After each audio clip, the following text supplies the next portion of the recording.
Hola, ¿cómo están amigos? En el programa de hoy vamos a hablar de los delitos de lesa humanidad, los delitos contra la humanidad. ¿Por qué vamos a hacerlo? Porque lamentablemente se han generado tales confusiones que es necesario volver a tratar algunos temas que creíamos superados ya hace más de 10 años. Por eso, quédate con nosotros y te vamos a contar de qué se tratan estos delitos contra la humanidad, de dónde vienen y cuáles son las posibles alternativas para entender los conflictos actuales. Quédate en Walter Gómez TV, el canal del asesoramiento jurídico gratuito en YouTube. Presentado el programa y hablando un poco en general de lo que es un delito de lesa humanidad, como dijéramos, es un delito contra la humanidad. El bien jurídico protegido es la humanidad, es lo que se intenta con estas regulaciones, que podemos decir y llamarlas del derecho penal internacional, porque lo son, pero que obviamente los estados hacen parte de su propia legislación, como ocurre en el caso de Argentina. ¿De dónde viene todo esto? Como decimos habitualmente, hagamos un poco de historia. Indudablemente, antecedentes, por ejemplo, de genocidios, de exterminios, hubo en toda la historia, pero no fue sino a partir de la Segunda Guerra Mundial, cuando se constituye el Tribunal Militar Internacional de Nuremberg, que empezamos a hablar de los delitos de lesa humanidad. Ese estatuto, el artículo 6 más específicamente, es la base de la actual regulación en esta materia. A partir de allí se elaboraron los que se llamaron los principios de Nuremberg y se estableció todo el derecho internacional en cuanto a los delitos de lesa humanidad.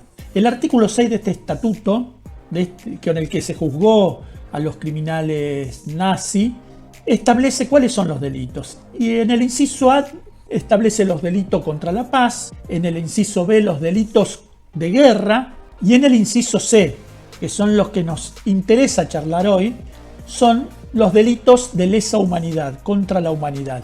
Y es allí que describe algunos: asesinato, exterminio, esclavización, deportación, y agrega, y otros actos inhumanos efectuados contra la población civil. Esto es clave en la materia. Como dijimos, el Estatuto de Tribunal Militar Internacional de Nuremberg es de agosto de 1945. A partir de allí empezó un trabajo importante a nivel internacional y es así que en diciembre de 1948 se sanciona la Convención para la Prevención y Sanción del Delito de Genocidio. Esta convención está integrada en nuestra Constitución Nacional, allá en el artículo 75, inciso 22. Por lo tanto, es parte de nuestra ley máxima. ¿Y qué establece? Establece que las acciones perpetradas con la intención de destruir parcial o totalmente a un grupo nacional, étnico o religioso son sancionables por el delito de genocidio. Esto es cometer genocidio. En 1968, la ONU sanciona la Convención sobre Imprescriptibilidad de los Crímenes de Guerra y de Lesa Humanidad.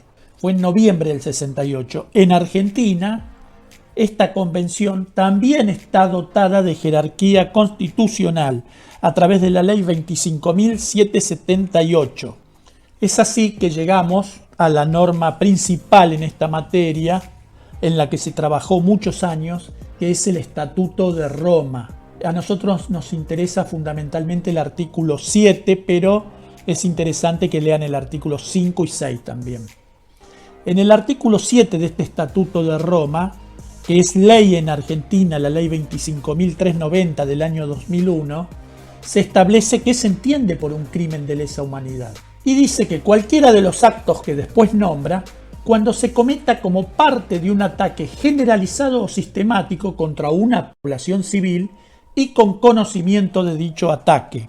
Y es aquí que aparecen lo que llamamos los presupuestos. Por supuesto que implica cometer un acto inhumano, implica cometer un acto contra la humanidad, con estos tres presupuestos que dijéramos al leer el artículo. Ataque generalizado o sistemático. Es un gran ataque con un número de víctimas que fue planeado u organizado. Ahora, una cosa no invalida la otra. Puede ser un ataque generalizado o sistemático. No es ataque generalizado y sistemático. Que debe ser contra la población civil, Ahora, no requiere estado de guerra, puede ser contra la población civil en un estado de paz. Es decir, entonces haya o no estado de guerra. Y tercero, debe ser con conocimiento de ser parte de ese ataque generalizado y contra la población civil. Con conocimiento, es decir, saber lo que se está haciendo y que sea parte de ese plan. El ejemplo más común que se da es algún miembro de algún ejército, de una fuerza policial, de una fuerza de ocupación, de un grupo de tareas, que se pelea en un bar con alguien y lo mata. Evidentemente eso es un asesinato común, no es parte de este ataque sistemático, este ataque generalizado contra la población civil. Obviamente que será un crimen, pero no un crimen de lesa humanidad. Para ser de lesa humanidad tiene que ser parte de este ataque generalizado contra la población civil. ¿Y cuáles son las conductas entonces? Son muy fáciles de contar, pero algunas requieren de cierto estudio. Son crímenes de lesa humanidad: el asesinato, el exterminio, la esclavitud, la deportación o traslado forzoso de población, la encarcelación u otra privación grave de la libertad física en violación de las normas fundamentales del derecho internacional, la tortura, la violación, esclavitud sexual, prostitución forzada, embarazo forzado, esterilización forzada u otros abusos sexuales de gravedad comparable. También son crímenes de lesa humanidad la persecución de un grupo o colectividad con identidad propia fundada en motivos políticos, raciales, nacionales, étnicos, culturales, religiosos, de géneros que los define el párrafo 3 de este artículo, u otros motivos universalmente reconocidos como inaceptables con arreglo al derecho internacional. Por supuesto, en conexión con cualquier acto mencionado en el presente párrafo o con cualquier crimen de la competencia de la Corte Internacional de Justicia, porque el Estatuto de Roma es el que crea la Corte Internacional de Justicia. ¿Cuáles son también crímenes de lesa humanidad? Y en el que viene ahora fue muy importante para Argentina, y Argentina fue muy importante en el momento de que el Estatuto de Roma lo incorporara. Estamos hablando de la desaparición forzada de personas. También es un crimen de lesa humanidad el apartheid y cualquier otro acto inhumano de carácter similar que cause intencionalmente grandes sufrimientos o atenten gravemente contra la integridad física o la salud mental o física. Estos son los actos que define el Estatuto de Roma como crímenes de lesa humanidad. Como verán, muchos crímenes de estos están legislados también en los códigos penales y no como delitos de lesa humanidad, porque que una persona mate a otra, aunque sea de la manera más cruenta, no significa que cometa un delito de lesa humanidad. Debe darse en las condiciones que habláramos en su momento, que están previstas en este artículo también. Ahora bien, vamos a un tema de los más importantes y tal vez los más discutidos, porque en general no se discute cuáles son los delitos de lesa humanidad y cuáles son los presupuestos, pero sí las consecuencias. Las consecuencias principales son que estos delitos no se olvidan, son imprescriptibles, es decir, se pueden juzgar mientras el que los cometió esté vivo. Y nosotros tenemos ejemplos tanto en nuestra legislación. El caso Arancibia Clavel fue el que abrió esta materia, pero también tenemos casos de cuando los cazadores de nazis, entre comillas, visitaron la Argentina y se llevaron a quienes habían cometido estos delitos, luego de tramitaciones en algunos casos, en otros no, como en la década del 60, pero más recientemente sí ha ocurrido en la década de los 90, y que fueron posteriormente juzgados, es decir, son imprescriptibles. Otra consecuencia es que no se perdonan ni se morigeran. ¿Qué quiere decir esto? Quiere decir que no se pueden indultar, amnistiar o conmutar. Por eso fueron declarados nulos los indultos realizados aquí en los años 90 y que tanta gente en su momento estuvo de acuerdo, fundamentalmente muchos de los involucrados o de familiares, pero claro, ¿esto qué llevó? Llevó que años más tarde nuestra Corte Suprema, a instancia también de lo que se realizó en la legislatura nacional, tuviera que dar marcha atrás y declarar nulos los indultos. Y lo tercero, y no menos importante, es que pueden ser perseguidos universalmente.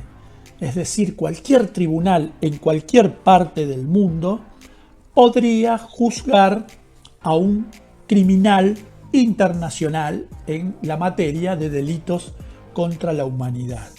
Y hay antecedentes de este tipo. Este es un buen momento para que te suscribas a nuestro canal, para que te sumes a todo este grupo, a esta comunidad que nos interesa charlar sobre el derecho y nos propongas temas. Finalmente, como unas conclusiones o resúmenes para interpretar de qué hablamos cuando hablamos de delitos contra la humanidad, hay que tener en cuenta primero que no son delitos más cruentos. Un homicidio no es contra la humanidad porque sea un homicidio más cruento, doloroso o aborrecible. Segundo, hay que tener en cuenta también que no tiene que ver con el número o la cantidad. No se trata de decir fueron 40, 100.000, 1.000.000 de casos, sino que se cumplan los presupuestos de los que hablábamos y que nos da claramente el Estatuto de Roma. Y lo tercero, que no importa el territorio donde se desarrollen estos delitos. Pueden ser en una parte de un país, pueden ser en todo un país, pueden ser en varios países. Lo importante, de acuerdo al Estatuto de Roma, que la Argentina, por supuesto, ha suscrito y cumple, tiene que ver con los presupuestos que se fijan en ese propio estatuto. Si te gustó el video, espero tu me gusta, compartilo en las redes, comentame. Hay mucho para decir acá, así que decilo con total libertad, para que también podamos explicar y desarrollar un poco más el tema si es necesario. Y por supuesto, si tenés ganas y podés colaborar con un cafecito para que sigamos avanzando en nuestro proyecto de divulgar el derecho a toda la comunidad. Acordate siempre que conocer el derecho te da seguridad en la vida, ejercerlo te hace libre y luchar por ampliarlo te hace digno. Sigamos conociendo, ejerciendo y luchando por ampliar el derecho aquí en Walter Gómez TV Abogado, el canal del asesoramiento jurídico en YouTube.